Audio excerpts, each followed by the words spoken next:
ad said you were Virgo. Pisces. That's so neat. You know, I think there's something really romantic about being born during the waning, dying days of summer. Oh, was there a harvest moon? What is a harvest moon? I'm not sure. I was a bit young at the time. So, speaking of youth, don't you have a spelling list to memorize this evening? They're beautiful. You know that? It's in your eyes. When I look into them, I can see 1,000 years of lost souls. So, you and the school therapist, you on a first-name basis yet? Okay, Mr. Bruce. Tell me honestly, if I were just a couple of years older, well, what would you say? Check, please. You know, you remind me of this girl I knew in high school, Alice Grumblocker. She was a real depressed type, totally into black. Black clothes, black mascara, black leather, even her boyfriend wore lots of black. She would always tell people that she was never going to make it to her 18th birthday. Scheduling conflicts. Mortality conflicts. She was obsessed with death and dying. She'd clip obituaries every day in study hall and sometimes show up at the funerals of people she didn't even know. And when she talked to the rest of us, which was rare since we ostracized her like the plague, she would always say that she was fated to die in her sleep on the night before she turned 18. So did she? Never got a chance. She was barely 17 when she got hit by a runaway clown car returning from the circus one night. They didn't see her until it was too late, which was understandable with all the black clothes and all. At the trial, the driver, you know, Slappy Bojangles, testified that he tried to warn her by honking the clown horn. But all Alice did was just turn towards the vehicle and break out into a goofy smile. We tried to console ourselves with the fact that she died a happy death. Till we saw her body, that is. You'd think a clown car would be pretty lightweight, but when you've got 30 of those buggers crammed in there, that thing's packing more tons than the Wabash Cannonball. Thanks, Cal. I think I'll be going up to my room now and hang myself. See you tomorrow.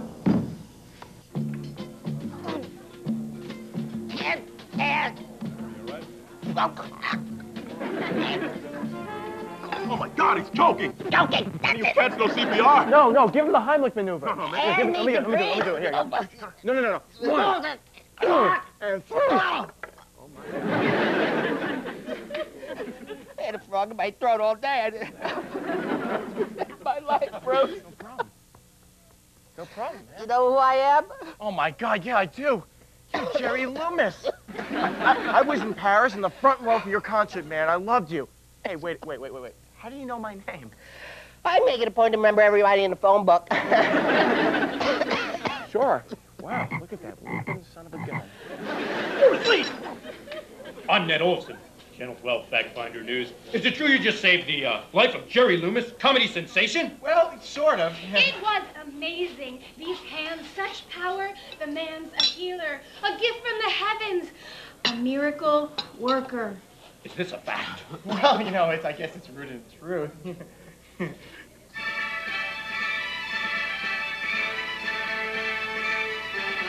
Amazing events took place today at Sam's Cafe when the wife of famed comedian Jerry Loomis was saved from a certain death by local Townsville resident Bruce Lee. The man's a healer, a gift from the heavens, a miracle worker.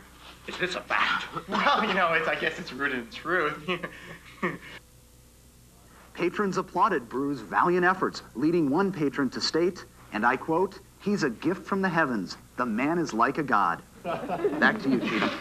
Thanks, Dewey. You know, this Bruce fellow sure seems like a nice guy. That's right, he certainly does. You know, it got me thinking that, in this case, nice guys don't always finish last. Yes, or last guys finish nice. Welcome home, Bruce. This is the new deity. I require someone to help him off with his coat. Cut it out, guys. I've had one hell of a night. So we've seen. Very good. But what are we doing talking about Washington, D.C. when we're right here in Townsville? What's the weather like in Townsville? That's John the question of the Howe, hour. he can tell us. John Howe, John? what's it like outside? Oh, thanks, guys. What we have here is a cold front moving in. Screw the weather. You know, if this Bruce fellow decides to become some kind of religious leader, he doesn't have to pay any income taxes. And I like the sound of that. That's a fact, guys. That's a fact. That's a fact.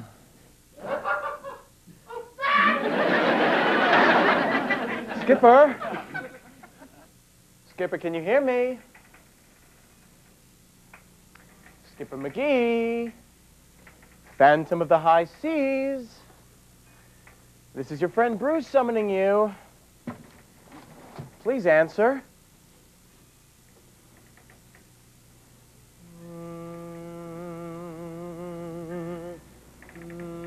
Make a letter, let go. Skipper, if you're there, let me know. Yeah, all right, I heard you already. Whoa, now. An old sea captain get some winks around here? Skipper McGee, you're dead. Dead people don't sleep. Oh, my God, and they also don't reek of schnapps. Listen, kid, don't get theological on me. I've been up all night at the wheel. There's some rough seas coming around the Cape, and we ought to be in Catalina by mid-morning if swells don't ground us. Hey, look, Skip, I came up here for a reason, all right? I had this crazy idea just now, and I want to run it by you. Aye. It's a bit unethical, perhaps, but I thought it'd be the best way to get out of my jam. You see, I got all these taxes that are due, but I don't have a cent to my name. Aye. So, well, I was thinking that maybe it'd be best if I found a way out of paying my taxes, but it's not exactly the most honest way of doing things, and I don't want to wind up hurting people or cheating people in any way. So you know what? I thought I'd come up here and I'd talk to you about it. You understand what I'm saying? Aye. You do? No, it's my eye. I've got something in my contact lenses. I really have to dust around here.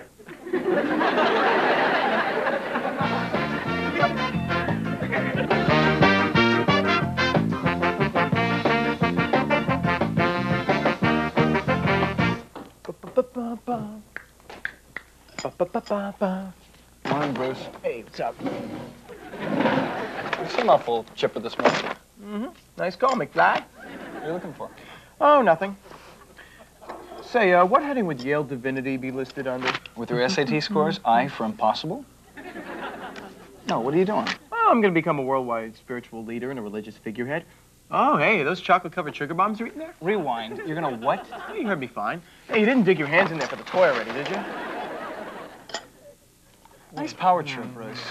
You know, just because you saved some poor chum from choking does not make you a religious figurehead. Oh, and the ability to bring peace and salvation to millions worldwide does? Come on. You know damn well you're not doing this to save the world. You're trying to get out of paying your taxes, right? You know, the thoughts occurred to me.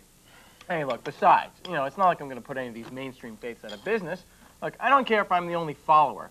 Just as long as I can get my religious license and my certificate of tax exemption, I'm going to be one replicante. Hey! Whatever does the trick, as usual. And just for the record, I happen to think that it's highly immoral to exploit other people's religious beliefs for financial gain. Hey, I'm looking for an archbishop.